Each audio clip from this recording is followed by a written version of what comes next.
Olá, tudo bem? Sou André Eder, professor de Geografia. Para adentrarmos ao conteúdo, vamos relembrar o ciclo da água, iniciando pela evapotranspiração. A evapotranspiração pode ser definida como a soma da quantidade de água perdida por uma superfície coberta com vegetação, por meio da evaporação direta da superfície do solo e da água perdida pelas plantas por transpiração. Quando o vapor da água chega à atmosfera, ocorre a condensação, também chamada de liquefação. A água volta para o estado líquido, ocorrendo assim a precipitação. Precipitação é água que cai como neve, chuva ou granizo. Esta água vai escorrer pelo solo, rios, e assim acontece a infiltração pelas fendas presentes nos solos, nas rochas, e desta forma ela chega ao subterrâneo. Cerca de um quarto da água doce que existe nos continentes encontra-se no subsolo, onde podem ser formados reservatórios pela infiltração da água da chuva. A formação do lençol freático dá-se mediante a entrada da água proveniente, no geral, das precipitações no meio subterrâneo. Essa água ocupa os pontos permeáveis das rochas, formando grandes corpos de água, dando origem, assim, aos chamados aquíferos. A partir daí, temos o movimento das águas subterrâneas. Quando a água proveniente dos reservatórios subterrâneos chega à superfície, formam-se nascentes. Nascentes dos rios, dos lagos, as famosas minas d'água, como são mais conhecidas, em algumas regiões, no interior. A formação do lençol freático é uma parte integrante do ciclo da água, no qual se estabelece o contato entre as águas da superfície e as águas subterrâneas. Existem dois níveis de subsolo, nos quais as águas subterrâneas são encontradas: o lençol freático e o lençol artesiano. O lençol freático é um reservatório de água encontrado na camada do solo mais próximo da superfície. A água ali armazenada é mais fácil de ser alcançada e retirada. Já o lençol artesiano é um reservatório de água formado em grandes profundidades, em meio a camadas de rocha situadas sob o solo. Para captar a água no lençol artesiano, são necessárias máquinas capazes de realizar perfurações que atravessem todo o solo e camadas duras das rochas. Lembrando que lençol freático e aquíferos são a mesma coisa. Você já imaginou por que a água subterrânea é tão importante? Então, muitas vezes, os aquíferos são a única fonte de água, principalmente em regiões áridas, oásis e fontes naturais que sustentam plantas e animais. Essas áreas são alimentadas exclusivamente por esse recurso. Um problema é a poluição. A poluição é uma grande ameaça ao suprimento de água, aos ecossistemas naturais e às bilhões de pessoas que dependem deles. O ser humano, nós dependemos da água. Isso acontece por produtos químicos, resíduos industriais não tratados, fertilizantes agrícolas e vazamentos de aterros sanitários. Se infiltram nas profundezas da terra, atingindo as águas subterrâneas.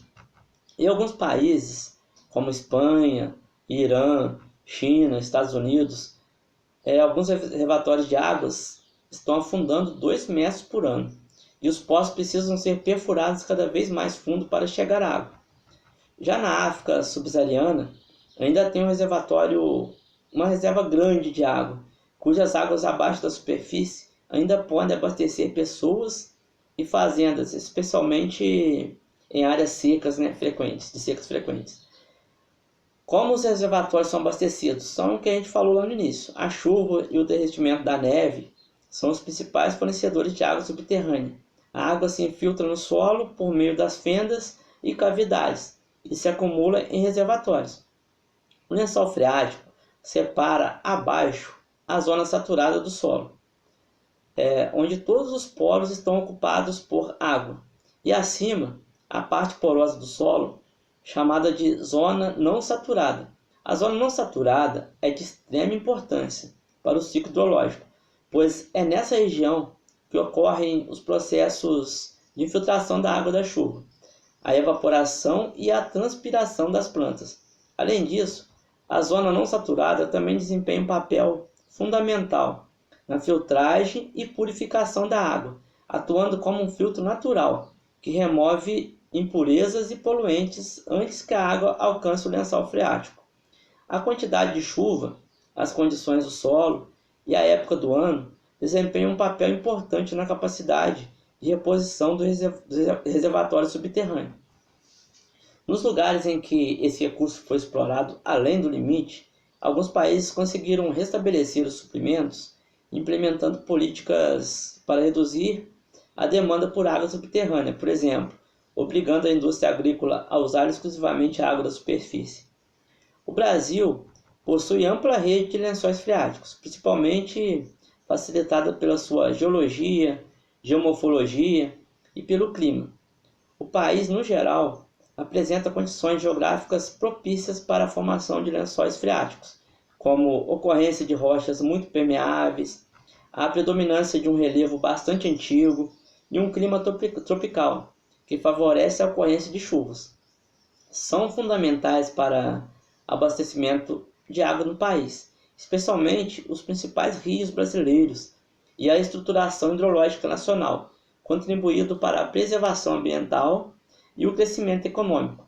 Quando a gente fala em crescimento econômico, né, além de mover ali toda a agricultura, toda a pecuária, a gente também aqui tem no Brasil a questão das usinas hidrelétricas, né? A maior parte da nossa energia ela é gerada pelas hidrelétricas, então a gente depende muito desse recurso hidráulico, né? Porque hoje está aí engatinhando, né, outras fontes de energia, né? A gente vê mais aí a solar, a energia eólica, mas a predominante no nosso país é a energia hidrelétrica, onde depende muito desse recurso e o qual merece o nosso cuidado, né, para preservação ambiental e até mesmo na questão das mudanças climáticas que influencia também, porque a gente depende de chuva. Os principais aquíferos presentes no território brasileiro são aquífero Guarani, aquífero Alter do Chão e o aquífero Cabeças. Existem outros, mas estes são os três maiores, vamos dizer assim. O aquífero Guarani, por muito tempo, ele foi considerado o maior aquífero do mundo. Ele abrange Uruguai, Argentina, Paraguai e principalmente o Brasil. Hoje, o Alter do Chão ele é o maior aquífero do mundo, com o dobro de volume do aquífero Guarani. Está localizado sobre o estado do Pará, Amapá e Amazonas. O aquífero Cabeça situa-se no extremo sudeste do estado do Piauí, próximo às fronteiras com os estados da Bahia, Pernambuco, na borda da bacia sedimentar da Parnaíba. Então, se a gente pegar alguns livros, alguns relatos antigos, a gente vai encontrar o aquífero Guarani como o maior aquífero do mundo. Mas hoje isso caiu por terra, porque existe um ainda maior, que tem o dobro do Guarani, que é o aquífero Alter do Chão. Os principais problemas ambientais verificados nos lençóis freáticos são instalação desenfreada de poços subterrâneos para extração de água, uso de agrotóxicos e outros agroquímicos nas lavouras, a remoção da vegetação nativa para a construção e impermeabilização do solo e a contaminação por meio de resíduos provenientes de lixões e cemitérios, né, que é um problema enfrentado não só no Brasil, mas em diversos países. A questão dos lixões, a questão dos cemitérios, né? Hoje a gente também puxa um pouco para a conscientização de produtos, né, como pilhas, baterias e outros diversos produtos que liberam ali químicas, né, no solo. Então, o descarte correto, né, dos eletrodomésticos é essencial também. Porque a gente fala de lixão, fala de cemitério, e às vezes no lixo da sua casa, né, no quintal da sua casa ali, você não descarta corretamente seu lixo, joga uma pilha no solo, e ali existe uma contaminação. Espero que vocês tenham gostado desse conteúdo. Que Deus abençoe a todos. Até a próxima.